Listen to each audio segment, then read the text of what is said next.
Singapore general হাসপাতালে চিকিৎসাধীন অবস্থায় মারা গেছেন ইনকিলাব মঞ্চের মুখপাত্র শরীফ ওসমান হাদী। অস্ত্র পাচার শেষে তার মৃত্যুর সংবাদ পাওয়া গেছে বলে জানিয়েছেন ওসমান হাদীর ভাই ওমর হাদী। এদিকে ইনকিলাব মঞ্চের এই নেতা মৃত্যুর পর থেকে সয়লাব সামাজিক মাধ্যম। হাদীকে নিয়ে আসতে থাকে একের পর এক আবেগঘন বার্তা। এমন পরিস্থিতিতে হাদীকে নিয়ে অন্তর্বর্তী সরকারকে কঠোর হুঁশিয়ারি দিয়েছেন জাতীয় নাগরিক পার্টির উত্তরাঞ্চলের মুখ্য সংগঠক সার্জিস আলম। 18 ডিসেম্বর রাত 10টা 41 ফেসবুকে এমন হুঁশিয়ারি দেন তিনি।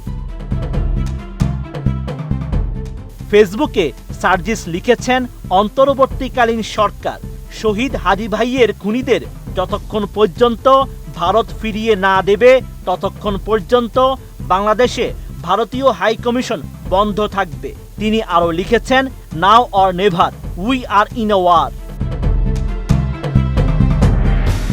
সব মশার বিরুদ্ধে সুরক্ষা দিতে এলো বসুন্ধরা এক্সট্রিম অ্যারোসল, মশার বিরুদ্ধে এক্সট্রিম সুরক্ষা। এদিকে ওসমান হাদীর মৃত্যুতে গভীর শোক প্রকাশ করেছে জাতীয় নাগরিক পার্টি।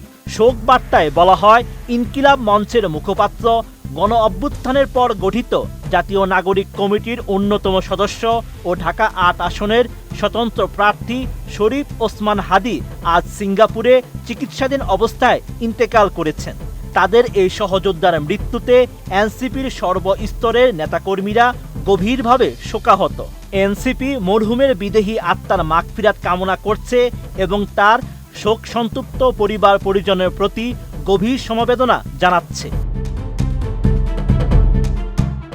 এছাড়া ওসমান হাদীর মৃত্যুতে দেশজুড়ে নেমে এসেছে শোকের ছায়া। তার মৃত্যুতে সামাজিক মাধ্যম ফেসবুকে প্রতিক্রিয়া জানিয়েছেন ঢাকা বিশ্ববিদ্যালয়ের কেন্দ্রীয় ছাত্র সংসদের ভিপি আবু সাদিক কায়েম। ফেসবুকে আবু সাদিক কায়েম লিখেছেন, ইন্না লিল্লাহি ওয়া ইন্না ইলাইহি রাজিউন। ভারতীয় আধিপত্যবাদের মোকাবেলায় মহান বিপ্লবী ওসমান হাদীকে আল্লাহ তাআলা শহীদ হিসেবে কবুল করেছেন।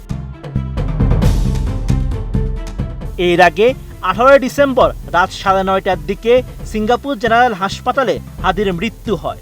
তার মৃত্যুর খবরটি নিশ্চিত করেছেন ঢাকা মেডিকেল কলেজ হাসপাতালের নিউরোসার্জারি বিভাগের চিকিৎসক ও ন্যাশনাল হেলথ অ্যালায়েন্সের সদস্য সচিব ডাক্তার মোহাম্মদ আব্দুল আহাদ। Sheikh Farid, ATN news.